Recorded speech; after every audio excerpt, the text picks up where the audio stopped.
Well, Manish Gunwani is joining us now. He's head of equities at Bandhan Asset Management Company. Manish, good morning. Good to have you with us here. Thanks very much. You know, getting a rally right before election results. So I have to ask you, is the markets are collective wisdom, right? So is the market collectively sniffing an election outcome one way or the other? Yeah, could be also, Prashant. I think we generally see when the dollar index weakens, we typically get a bull market in emerging markets. And if you're following the dollar index, I think recently it's fallen quite a lot from 106, 107 to 103. So I think it's a combination of these two that we have one big event where the semifinals is probably next week. And the fact that the dollar is weakening, which is, I think, leading to this near-term strength in the market. Manish, hi, good morning, and thanks a lot for joining in.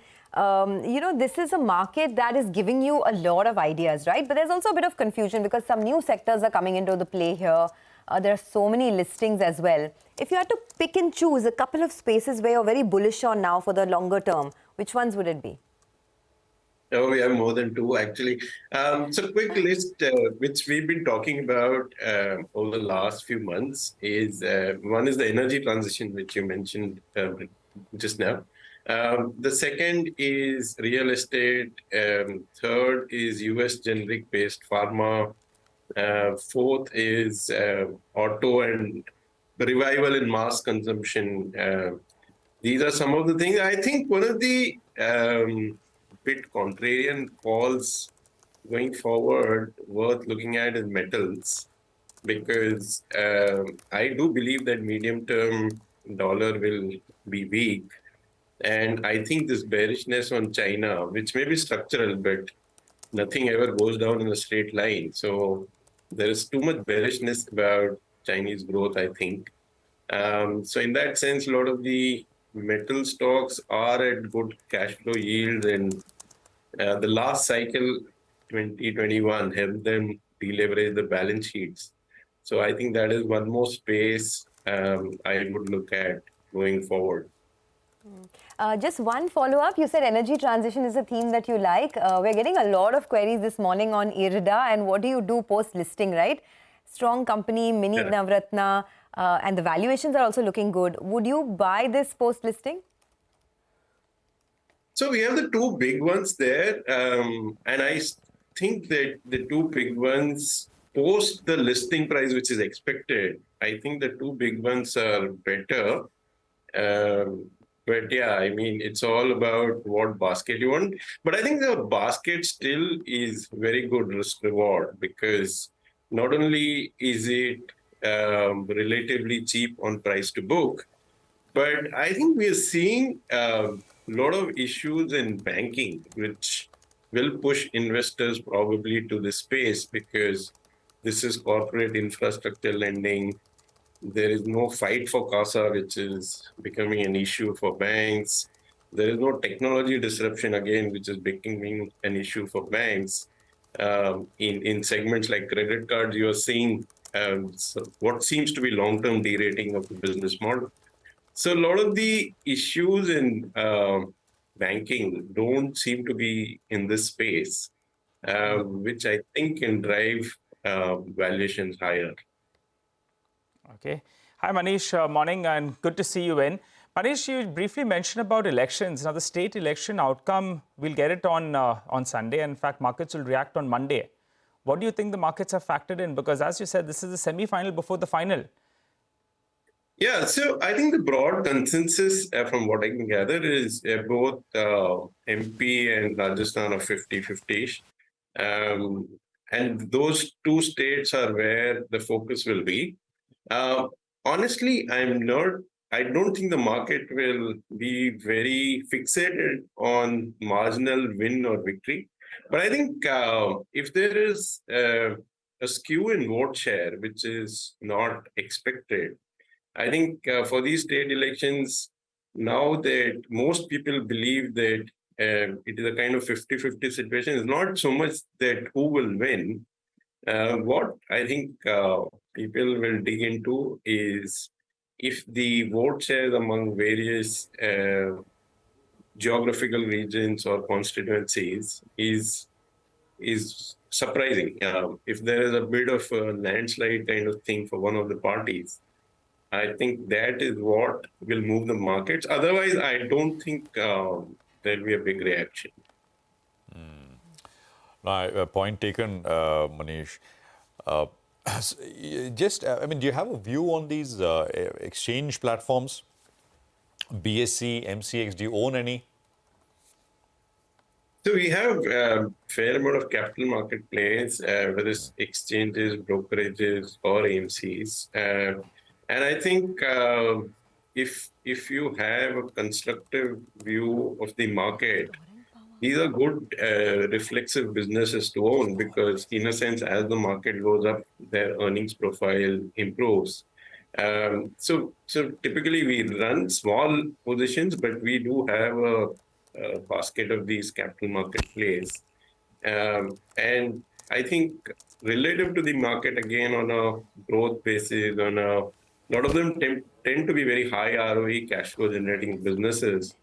So yeah, I think that is one good space to be in as well.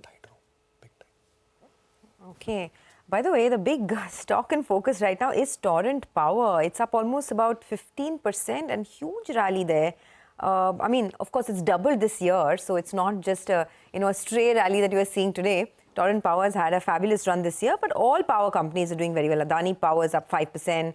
You have a couple of others in that same space. Manish, I know you mentioned the green energy space or the renewable energy space, but for this pure play power company, something like a Torrent Power, is there still more scope, or do you see now the focus shift to pure play green energy or green financing companies? See, utilities by definition will not be very high ROE. They will be very capital intensive businesses. So in that value chain of utilities, financiers, wires, cables, transformers, windmill equipment, you probably get more operating leverage in other parts of the value chain. But yeah, I mean, as a basket, if you are positive on the space, you need to own, I think, everything. And I think you will see, obviously, price action, which is across the value chain. Sometimes it's difficult to predict which one will do well. So I think the better way to play it is to own the entire value chain rather than being too particular about stock picking, honestly. I get that.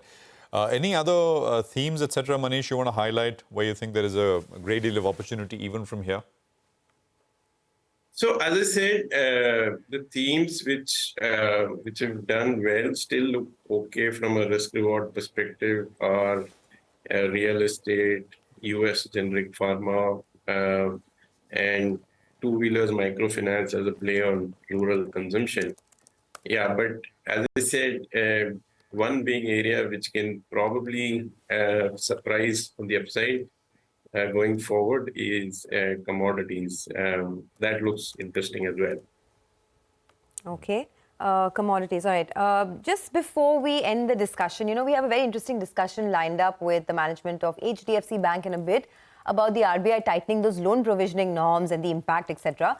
But just your thoughts on some of these, traditional private sector banks. Do you see outperformance from private sector banks continue in 2024? So our view is basically that the low-priced book or the cheaper banks will still continue to outperform the more expensive banks. The reason being that one is the credit cost cycle still seems to have fair legs to go. While unsecured lending has been flagged off, it's not very big for the larger banks. And to that extent, if credit cost remains benign, typically you see a convergence in valuations across banks, and I think that rate still has some legs to go. The other issue which we need to see is basically, I think banks are facing three threats today. One is the red flags around personal unsecured lending, which has been a growth driver for the banks. The second is there is a bit of stress on CASA. And what has probably surprised more at the margin is the stress on SA growth. CA was anyway structurally coming down, where last couple of years we're seeing some stress on SA, which can potentially derate the retail franchise of very expensive banks. And the third threat is the disruption which we are seeing. UPI probably take away share from credit cards. On distribution, there are some tech platforms. So there are various profit pools of these banks which are getting attacked by non-banking players of various sizes and forms. Now, within these three, as I said, sometimes you feel that the infra lenders are away from all these three, so that's probably a better basket.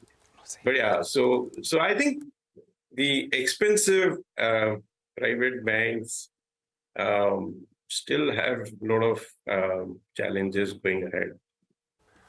All right, Manish, we'll leave it at that. And if we don't speak again, Happy New Year to you. Greetings of the season. It's been a good year for everyone who's been in the markets and for you especially. I mean, you've had that transition as well. So all the best. Thanks a lot for joining in. Yeah.